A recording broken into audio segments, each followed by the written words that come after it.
Hey everyone, welcome back. Today we are diving headfirst into Chapter 60 of the Bibliomancers series. And wow, this chapter really kicks things off with a totally fascinating new dynamic. So let's just jump right in, shall we?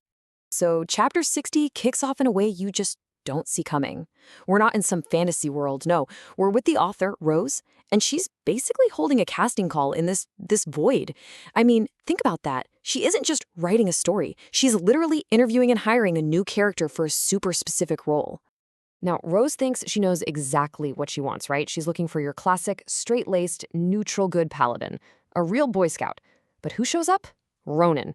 And get this, he's a paladin of Loki, the trickster god. So yeah, he immediately starts poking holes in her whole black and white view of the world, basically telling her that morality, it's all about perspective. And this is what totally sells it for Rose. Ronan's big argument, the thing that seals the deal, is his whole take on Robin Hood. You know, he points out that to the poor, Robin Hood is a hero, right? But to the rich, he's a criminal.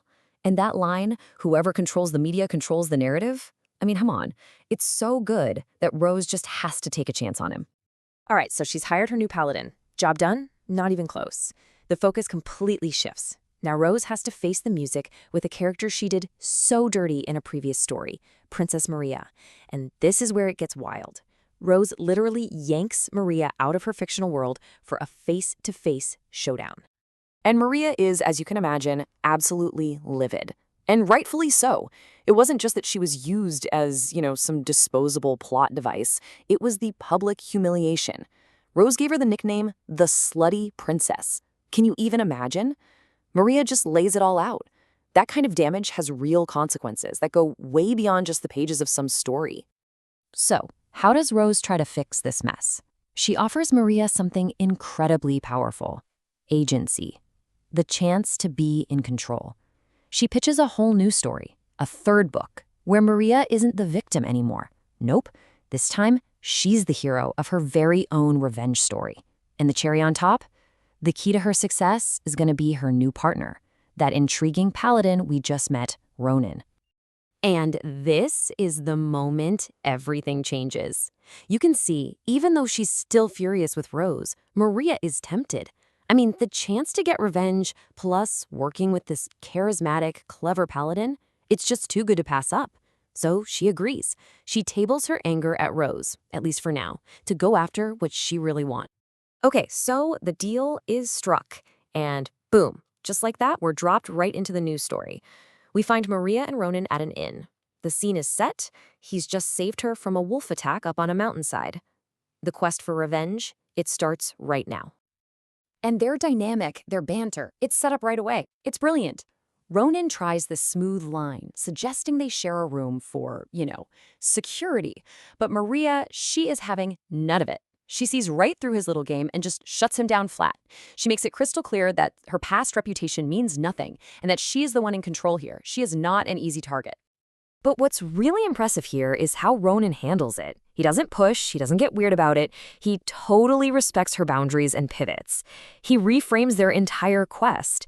He cleverly calls their journey an extended second date and promises that a third date will only happen after her revenge is done and only if she wants it to. It's a genius move, really. It shows he's not just in it for a quick conquest. So their journey to Penem, to this corrupt temple, it's not going to be a walk in the park. Not at all. They have to take this long, dangerous detour through the wilderness. Why? Because they have to avoid Maria's own kingdom, where she'd be instantly captured and forced into some awful political marriage. So first up, they've got a detour around her kingdom to avoid that whole forced marriage situation. Then it's all about surviving in the wild, learning to camp, find food, the whole shebang. All of this is just to get them to Penem, the city where the Temple of Vesta is. This whole trip is a brutal test of survival, forcing them to depend completely on each other. And it's through all these hardships that you see a real connection start to form. That first night they try sleeping apart, and Maria wakes up freezing and sore. So the next night, she agrees to share blankets just for warmth. And of course, she wakes up practically wrapped around him like a python, totally embarrassed. But that intimacy is growing. He teaches her how to use a spear, basic self-defense. And slowly, a real trust starts to build between them. So just as they're getting closer, just as this bond is really starting to solidify, bam, they face their biggest threat yet, That constant danger they've been living with in the wilderness suddenly becomes very, very real. A whole pack of wolves descends on their camp. And this is where we get to see Ronan's trickster skills in action. And it is awesome. He doesn't just charge in with a sword. No, he uses his illusions to confuse and misdirect the wolves, making them bite at nothing but empty air. This gives him the opening he needs to strategically take out the alpha. It's just more proof that he's not just some brute. He's a cunning, incredibly capable protector. Okay, so they've survived the wilderness. They finally make it to Penningham, and you can just see Maria flip a switch. It's like she goes from survival mode straight into strategy mode. Her focus is now razor sharp on one thing: taking down Vesta's temple and clearing her name for good. And this is what I love. It shows Maria isn't just some damsel in distress looking for simple payback. Oh no, she's a brilliant strategist. She spends days just watching the temple, casing the joint, learning the head priest's patterns. She figures out the secret behind their big miracle, all so she can set the perfect trap. So the climax of her plan, it's just perfect. Maria gets up there, right on the altar, and publicly challenges the head priest, the Pontifex Maximus. She calls his bluff, daring him to unleash his divine fire on her. But she knows a secret. She knows she's already disabled it. It is just a moment of pure, calculated, delicious triumph. So you're probably wondering, how'd she do it? Well, the temple's whole power was a scam. It was built on a simple lie: a hidden set of gas jets in the altar that could create a pillar of fire. Maria put two and two together, using some knowledge from her old royal magician and her own sharp-eyed observations. She snuck in, stuffed the jets with wet rags, and just like that, neutralized their greatest weapon. And the aftermath? While the head priest is exposed, arrested, Maria's plan is a total 100% success. Her name is cleared, and more importantly, she is finally free from all those horrible labels and injustices that were thrown at her. And that very same night, she takes control of her personal life, too. She's the one who initiates that third date with Ronan, and it is entirely on her terms. Their little back and forth is so witty and confident, it just goes to show she is no longer defined by anyone else's rules or standards. She is a woman making her own choices. I mean, this really just captures her complete transformation, doesn't it?